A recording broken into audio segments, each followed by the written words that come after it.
Hey everybody, how are you today? We are looking toward the end of October and I still want to know, how is your October going? It has been a day here. Have you ever just had a day and it just seems like everything that can go wrong or get weird or whatever does? It's been one of those days for me. It started off normally enough, but then I got a call that I was on schedule to volunteer at the food pantry, and then everything got weird because I just didn't know, and when I don't know something like that and then I have to go do it, it just totally throws me off. So went and did that, and now I'm trying to find my footing for the rest of my day. But anyway, how are you? I just feel like right now, at this point in everything that's happening with COVID-19, and I hope Twitter doesn't get weird, or YouTube doesn't get weird about that, because they get weird about people mentioning that word.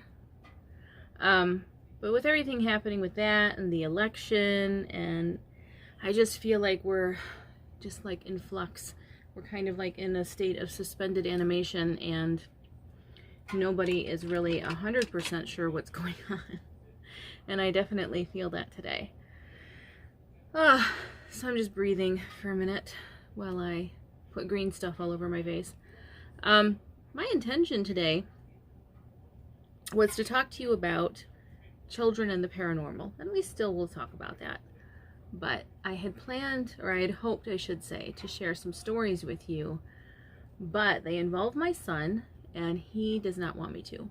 And I firmly believe in respecting his wishes there. I'm a big believer in getting consent from children for things, and when they do not give their consent, you don't violate that boundary, because children are people too.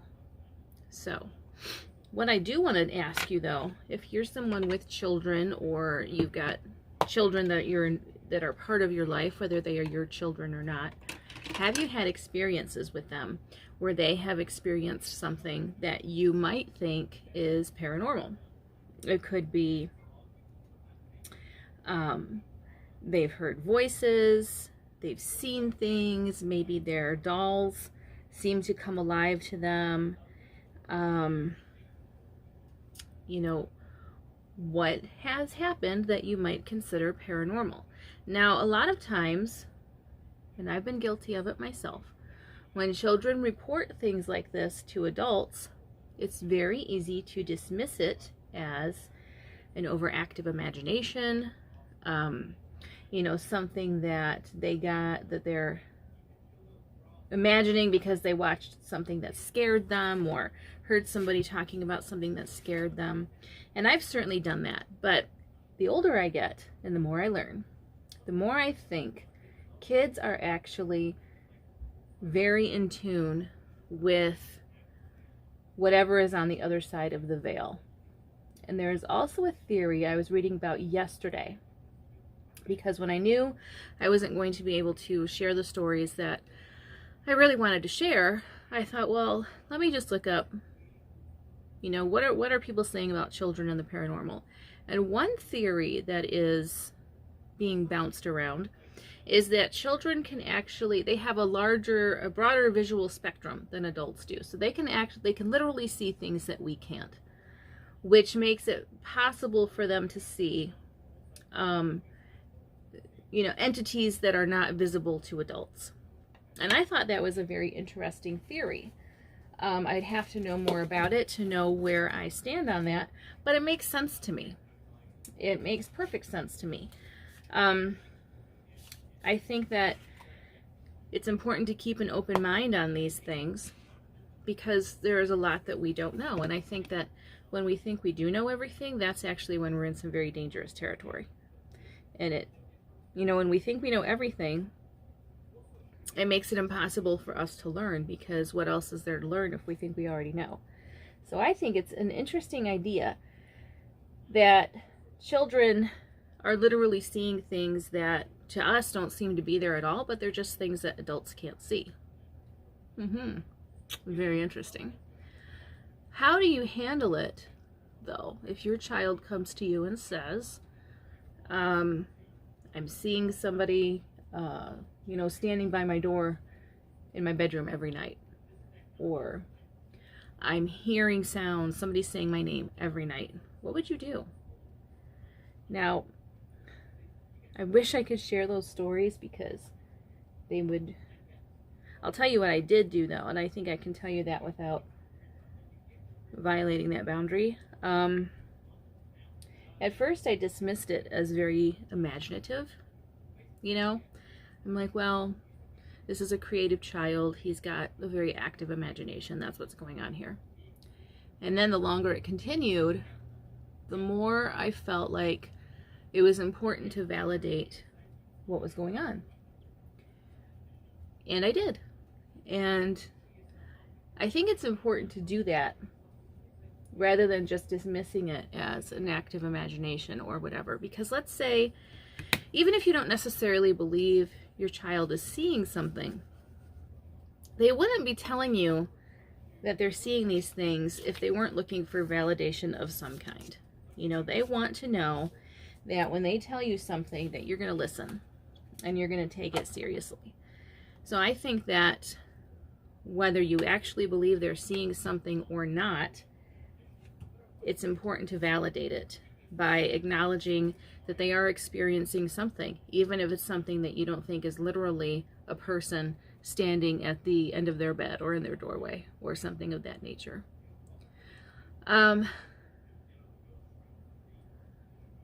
I've also had, so when I was a kid, and I've explained this in other videos, I had weird experiences myself.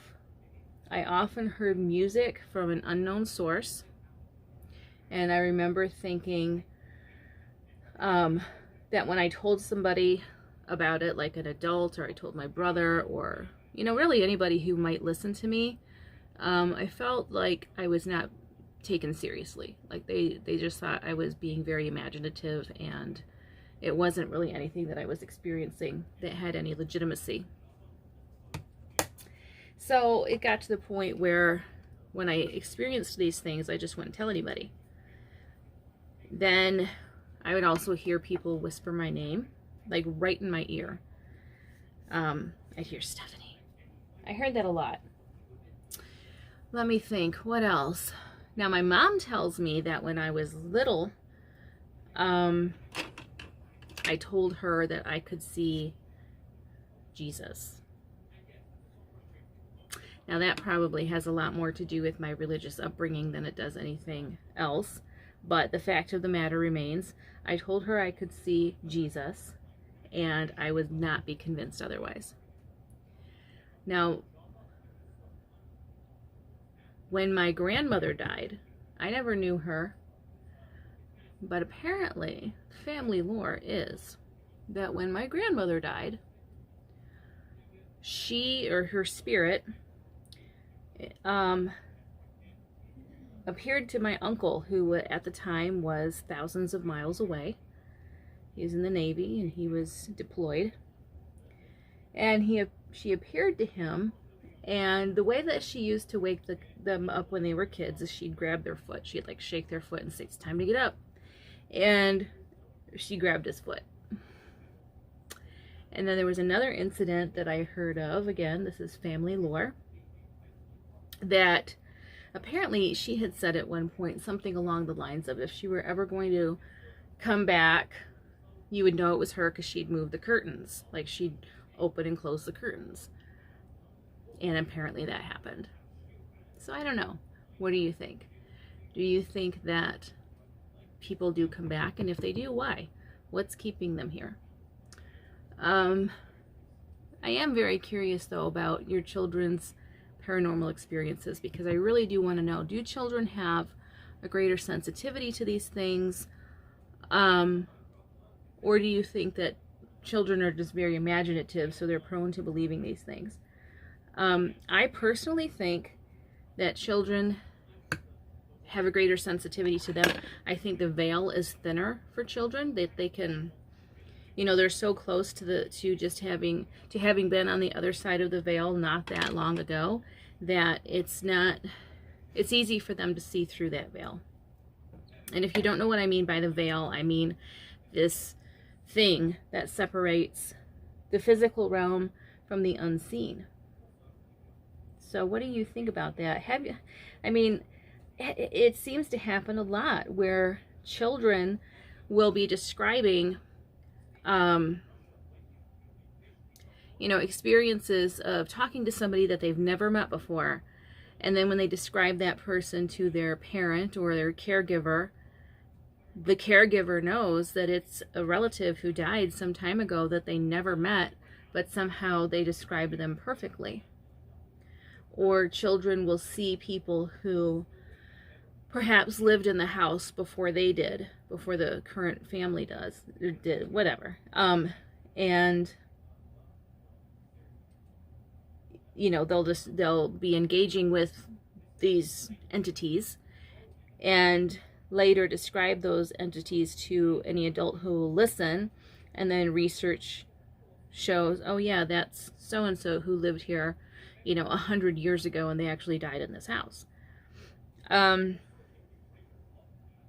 Or the way children seem to, you know, the way child spirits seem to seek out other children to play with and to engage with. That's just very interesting to me.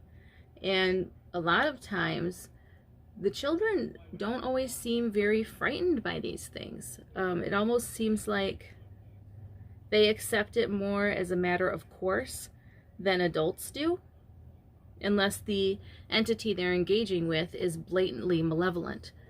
And then in which case that's a totally different story. But it just seems like children understand that there are things happening all around us in a realm that we can't see, or that adults can't see anyway. And it's nothing that they seem to get too worried about unless they feel that the spirit is trying to harm them, which I find very, very interesting. Like, a lot of kids have, quote, imaginary friends. How many of those imaginary friends are only imaginary because adults can't see them, but children can see them just fine, and they can talk with them, and they can read their emotions, and they believe that their friend can read them pretty clearly. And it is interesting too, because how many things do we dismiss as adults just because we don't understand them? You know, our kids can be convinced that, you know, a certain thing is real and it's legitimate, but because we don't see it and experience it, it's easy for us to say, well, that's just your imagination, that's not real, so on and so forth. So I was reading yesterday as I was trying to think about what to talk about today as I did this video.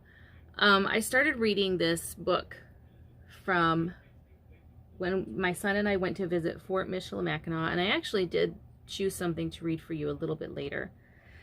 But in this book, it was written by the people who were settled at Fort Michilimackinac in Mackinac City, Michigan, not far from where I live. And there were so many things that they believed in. Now, last year, my son and I, we went to an event there called Fort Fright. And at Fort Fright, or Fort Fright, I don't know where the emphasis is. Fort Fright? Fort Fright. Fort Fright. I have no idea. Anyway, so part of the experience of Fort Fright, or Fort Fright, is they keep it lit and everything the way it would have been when there were people living there hundreds of years ago. So as you're walking through, like when you first arrive there, it's daylight, you can see everything, the atmosphere is very fun and festive, and everybody's having a great time. Which, you know, well, they should be. It's a fun experience. However, as you're going through, one of the things that they do is they have, like, there are different things you can visit all over the fort, but one of the things they have is they have these campfires, and they have people around telling stories about all these various goblins and other creatures that the inhabitants of the fort believed in. And, you know, during the daytime, you're like, oh, what a silly thing to believe. Like, how could they have believed that? You know, because here we are, so smart and savvy. At the time, it was 2019, and you know, we had it so together. You know, you hear these stories of things they believed, and they sound like just silly, fun camp stories. Nothing, you know, nothing to give too much thought to. It's just a fun time.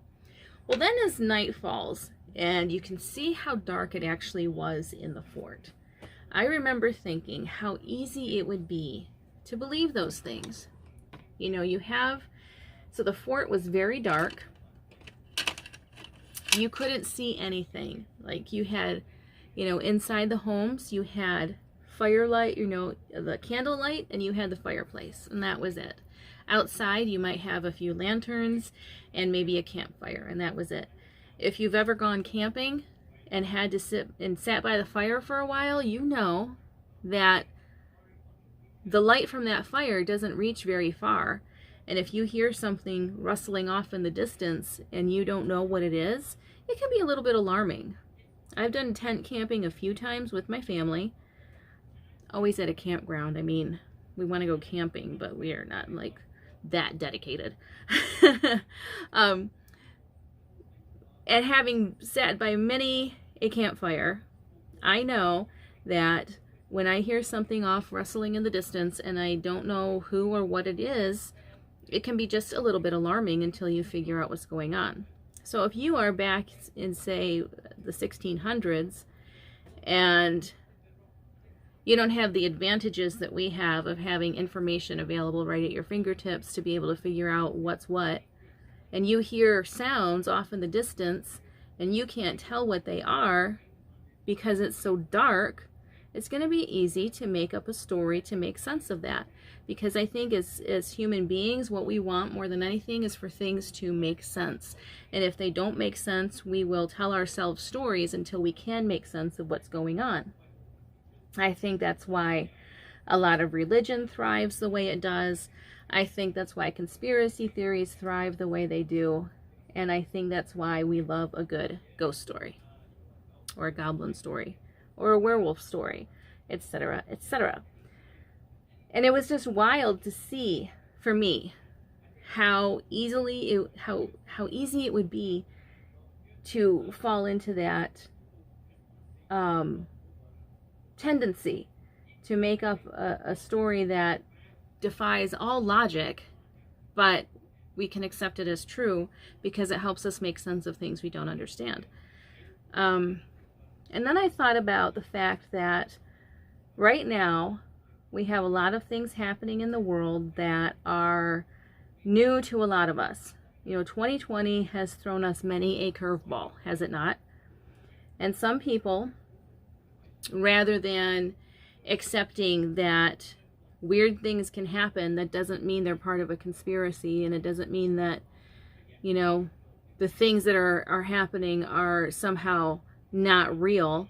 It just means that, you know what, life is unpredictable, the world does unpredictable things, and weird stuff happens. Rather than doing that, there are a lot of people who choose to make up conspiracy theories, you know, really go all in on believing those conspiracy theories and peddling them. Now, don't get me wrong, I love a good conspiracy theory. I love conspiracy theories. But I also understand that for the most part, a lot of conspiracy theories, while they might have a grain of truth in them, they're based more on fear and fabrication than any actual fact. And it's very easy right now to see these conspiracy theories abound and to get smug and think, you know, people who believe them are just nothing but morons. And sorry, I don't mean to use that word. I know that word is one that the disability community has asked people not to use. But, you know, just not very intelligent people. And it's easy to look at them believing these things and assume that we would be smart enough to know better. You know, it's easy to make that assumption. But then I think, well, how easy is it, though? If you're trying to make sense of something that, for whatever reason, does not make sense to you, and maybe even scares you, and the reality of the situation is such that you have really no control over what's happening, which, you know, I think control is an illusion anyway. I think, for the most part, We don't have a lot of control over really much of anything that happens in our lives, but especially, you know, when it comes to like the bigger events of life and so forth, there is just so very little control that we have. But imagine feeling like you have completely and utterly lost control. It would be really easy to try to make sense of that by way of believing in a theory that has no basis in reality, but it comforts you. So that's kind of where I land on that. I need coffee. I have not had any coffee today, and it's like 2 o'clock in the afternoon. I don't know what I'm doing. So, as I was reading those stories yesterday, though, it became really clear to me that, you know, it's easy to get smug and to see the things that people believed back in the 1600s before we knew better and think we would never do that. But I can promise you that probably not even that far into the future, people are going to see some of the things people believe right now about everything happening in the world, and they're going to say, wow, how could they have believed that? The truth was so blatantly obvious. And it's because when you know more, when you have more information, it's kind of easy to criticize people who didn't have as much information as you do. And it's easy to look back on people who didn't know as much and think, in the comfort of the knowledge you have now, that you could never have believed the things that they believed. Very, very easy assumption to make, but I'm going to go out on a limb and say that probably for most of us, that's not true. That a lot of us would be just as apt to believe things that someday will be called ridiculous as the people who are in these books that I've been reading. They make for good campfire stories, but what a terrifying existence. And it's really not so different from, you know, the way I believed for most of my life. You know, for most of my life, I believed that there was a God who made me and loved me, but he was also perfectly willing to punish me if I didn't believe exactly the right thing. I also believed that this God had murdered his own son, and that it was required that he do that to assuage his own anger. That the same God who made the rules, you know, he could have changed the rules, and he chose not to. He instead chose to get all murdery and take out his own son to satisfy his anger. And I believed this. I believed that it had to be done, and there was no other way. And had there been another way, that this God that I believed in would have done that. And again, I think of it now, and it's very easy for me to kind of, you know, get smug about people who still hold those beliefs. But then I have to remember I was there once too. You know, it's easy to ridicule once you're out of the situation, but there was a time, once upon a time, when I was right in there with them. I was right in the thick of it. I don't know what I'm doing with my eyes, by the way. I'm just kind of seeing where the makeup takes me today. So far I like where it's going, but I don't know, that could change. And I probably won't show you the whole process because it's not about the makeup. Oh, did you see what I just did? Oh, that's not good. I like, I don't know. So it's not about the makeup, but man, I still want it to look good. There you go. Oh, this day, when my day starts off weird, so like this morning, I had surgery on my foot in June. I've been slowly recovering from that, and within the last 2 or 3 weeks, I've started doing chair cardio workouts. And those are hard workouts. Don't let anybody tell you otherwise. If you doubt that, I will happily send you a link to the workouts that I do, and you can try it, and then you can tell me how foolish you feel for ever thinking that those were going to be easy. But anyway, so I was doing my workout, and that's when the call came in that I was supposed to be at the food pantry. So I finished up my workout, quickly took a shower, got down to the food pantry, and we had literally nobody coming in for food, which was probably fine because I needed to stay off my foot anyway. But it just was a weird start to the day. And when my day starts off weird, it kind of just stays weird all day, even if I manage to get it back on track. Now by tonight, I'll be fine. I'll be all chill and relaxed again, and life will be good. But I'm still feeling a little out of sorts because of the weirdness of this morning. And it's showing up in my makeup. If you're an artist, does your stress show up in your art? I want to know. How does it show up? Do you have trouble making color choices? If you do like photography and such, do you have trouble choosing what to photograph? How does your stress show up in your art? Because I'm telling you, I see it today in my own art. My face is my canvas, and my art is a mess today. That's all I'm going to say about that. That's not all I'm going to say. You know me. I'm going to keep on talking. Alright. It's almost getting to that point where I'm going to cut the video and finish, because I don't want to just sit here and ramble while I finish my makeup, especially since I really don't know exactly what I'm doing. I'm just kind of winging it, and we're reaching that critical point where I've got some decisions to make, and I don't know that I'm going to make them in a quick manner, so it's probably better if I do them off camera. Yes, yes indeed, probably so. Alright, so I'm going to do that, but when I come back it'll be all done, and I promise, at least I hope, you're going to like it. So I will be right back. Oh my gosh, you guys. So the coolest thing just happened. My son, all on his own, I did not coerce him. He said I can go ahead and talk about his stuff. So we're gonna talk about it. Alright, so kids in the paranormal. Let's do it. So when my son was a baby, teeny tiny, and I'm sure lots of babies do this, but he used to giggle at things that, I'm not going to say they weren't there, but I could not see them. He would get very, very giggly. Like I'd be feeding him and he would just stop eating and he would just giggle. And he would look at a specific thing in the corner of the room, and it was always the same corner. And I would try to, you know, see if I could see what he was looking at, and I never ever could.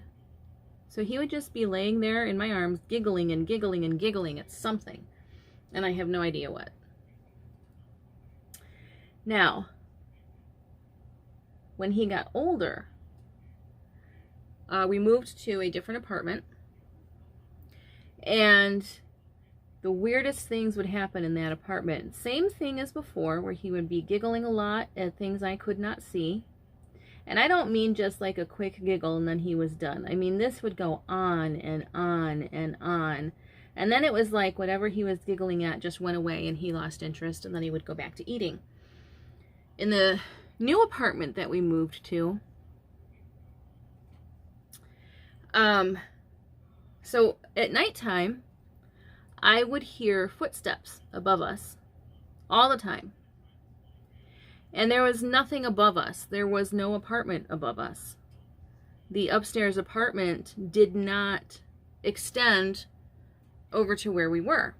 And I thought, well, that's really weird. Why am I hearing footsteps? I never did quite make sense of that. The weirder thing that happened, though, and I remember it so clearly.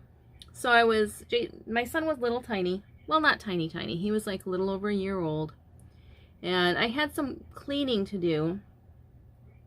And so I put him in his crib, and he is just laying there babbling to me like he likes to do. And I went off to do the cleaning that I had to get done. Well, I started hearing music And I really didn't think anything of it, you know? And then I realized I don't recognize this music. And then I started hearing singing. And I was like, that's really weird. And so I went into the bedroom where he was. And he's in his crib, he's standing up, and he's looking at something, and he's laughing. And I'm still hearing this singing, and I'm looking around. His baby monitor is off, so we're not picking up stuff from someone else's house. All of his musical toys in the crib, they were off. And I thought, this is really weird. What is going on here? And then he started reaching out for whatever it was he was looking at and saying, "Mama." And I thought, I don't think I like this. And the singing continued. And I'm like in the room at this point. I'm standing there with him. The singing is continuing. I could not tell you what they were singing because I didn't recognize it. But the singing was there. It was happening right in front of me. And my son is watching this thing sing, this entity or whatever it was he was looking at. And he's reaching out for it, giggling, calling it Mama. And finally, and I had said his name a couple times. And he would look at me and then he'd look back. So I couldn't get his attention because whatever was there was really holding his attention. And finally, after this went on, it felt like it went on for several minutes, but I'd say probably 2 minutes or less. I finally said, "Jaden, I'm your mama." And then the music stopped, the singing stopped, and it was over. It was done. So it's like whatever was there, it didn't like, and I'm kind of assuming things at this point about whatever it was, but I don't think it liked me asserting my dominance in that situation. It didn't like me saying, "No, this is not your child, this is my child." And that was it. It was over. But that apartment was just incredibly creepy. There was such an unsettling feeling in that apartment. And I had such trouble sleeping in the bedroom because there was, in the closet, there was an opening to like an attic space, but it wasn't like a full attic. So it's not like anybody could even be up there if they wanted to be. It was just a place to store things. That's all it was. It's all the space that was up there. But I felt really uncomfortable sleeping in that room because right in the closet was that space, or the opening to that space. So it was like, I was not unhappy necessarily when we had to leave there. The circumstances under which we had to leave were not the greatest, but I was not sorry to leave that place because it was indeed a very weird place to live, and I was glad to get out of there. Now, we moved to this current apartment, and at first, you know, nothing going on, you know, just living our lives, whatever. Well, then as my son gets older, he starts telling me that he's seeing people in the house. And I'm like, what? Now, at first, as I mentioned earlier, I dismissed it. I thought, you know, he's a very imaginative kid. It's probably nothing. And I didn't give it a lot of credibility because he's a kid. Well, it kept going on and on and on. And finally, I got to the point where I thought, you know, whether I believe this or not is not relevant. He believes it, and that's really all that matters. He believes he is seeing something. So, he didn't want me to try to find out what they wanted. He didn't want me to do any of that. He told me that he just, you know, wanted them gone. So I just start saying things like, "You're not welcome here. You know, you can't be here. You have to leave." And that seemed to help a bit. And he, you know, the frequency with which he saw them seemed to decrease. However, he is also seeing things out in the yard. And He has seen people off in the distance, people hanging out by the woods. Out in back of our house, we have like a foresty area. And he has seen things hanging out back there that are not animals, but they're definitely not people. So it's been interesting here. There was one incident where my son was talking to me, and you know, I was laying in my bed, and as parents everywhere know that when the parent is ready to go to bed, that's when the kid decides it's time for a conversation, which is fine. So he's standing there talking to me, and then all of a sudden he like bolts back and covers his eyes, and he's cowering down, and he's like, make it go away, make it go away. And I couldn't see anything, but clearly there was something there that was bothering him. So I told whatever was there, you're not welcome here, you have to leave. This, you know, this is not your home, this is our home, you have to go. And that was the end of that.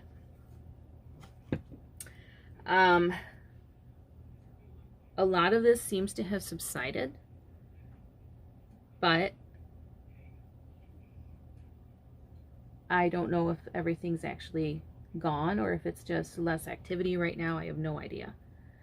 But I do know that for the first several years of my son's life, there were various incidents that lead me to believe that children do see things that adults cannot see. They experience things that adults may not experience. And that at least part of the reason for that is their proximity to the veil and their openness to receiving those energies or those messages that are slipping through. Because as adults, we tend to be very skeptical. We tend to want hard evidence for everything. And then, you know, the reality is that for paranormal experiences, there's not always going to be evidence. You know, there's not always going to be anything that you can show anybody that's going to validate what you experienced. Kids don't worry so much about that. It's adults that need that. And sometimes understandably. But when you're discussing the paranormal, the reality is you're just not always going to have that. And so then what do you do with that? Well, for kids, it doesn't seem to matter all that much. And I think that is why whatever is slipping through tends to gravitate toward children, because they're not going to be as ready to dismiss what they're experiencing as adults might be. All right, now I probably am going to pause for realsies this time and finish up what I'm doing. But having shared those experiences with you, now I genuinely want to know, have your kids, and I wanted to know genuinely before too, but now that you have heard our experiences, maybe you feel more comfortable sharing yours. Have your kids experienced anything that you might classify as paranormal? And if they have, what did they experience? And if you feel comfortable sharing that, I would love to read about it in the comments. So think on that. I'm going to be right back. Hello. Do you like my look? I kind of like it. I think I'm going to do this like all the time. I have a little unicorn horn for the children, since I was supposed to be talking about kids and the paranormal today.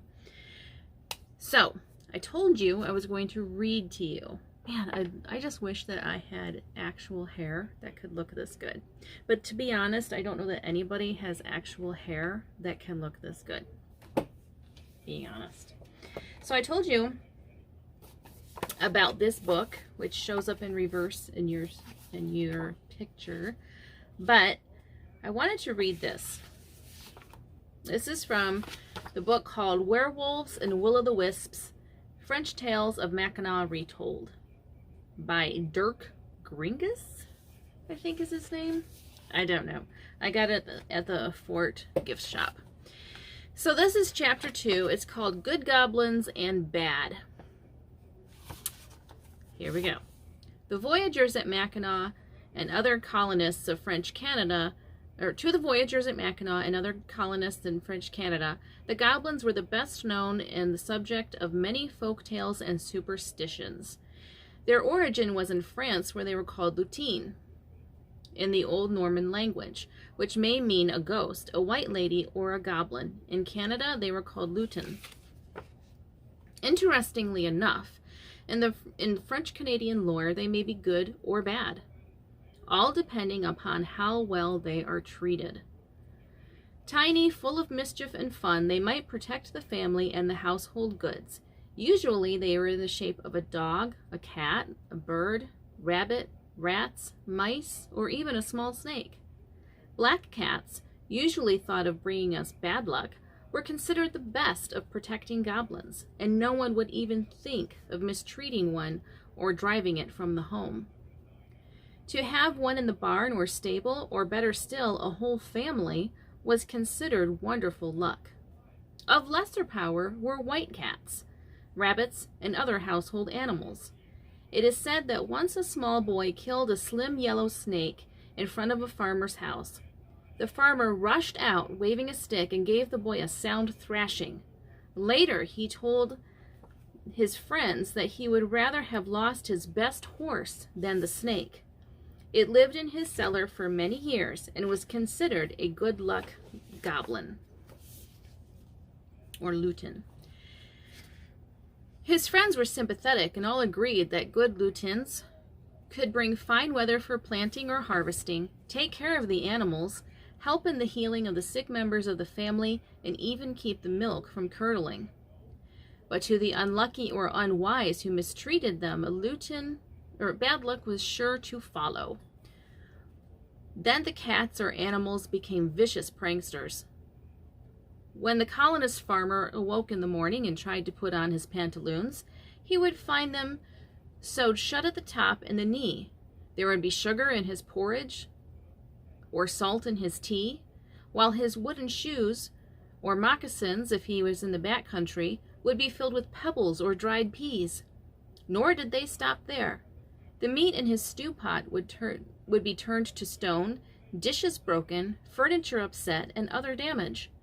The stable also received its share of pranks. The favorite trick was to take revenge on the farmer's favorite horse. Every night for months, the evil lutin would braid and tangle the horse's mane and tail, and cover the poor animal with burrs and thistles. I'm sorry, I'm having trouble reading and I don't know why. Even worse were the nightly rides the goblin took, leaving the animals winded and useless the next day. The only way to stop these antics was to use magic or religious objects. The sprinkling of salt sometimes terrified the goblins. Should this fail, the farmer, as a last resort, might take one white and one black cat, kill and skin them, and make lattice-work strips from the black and white hides. These were placed all over the windows and openings. This was said to keep out even the most terrible of the evil lutins. There were other methods which are talked about later in the book. But best of all was the kindly treatment of these creatures. Then, instead of ill, the family received good. Children were protected. Young maidens were helped to find a husband. And the lutins of French Canada never forgave an ill or forgot a good deed.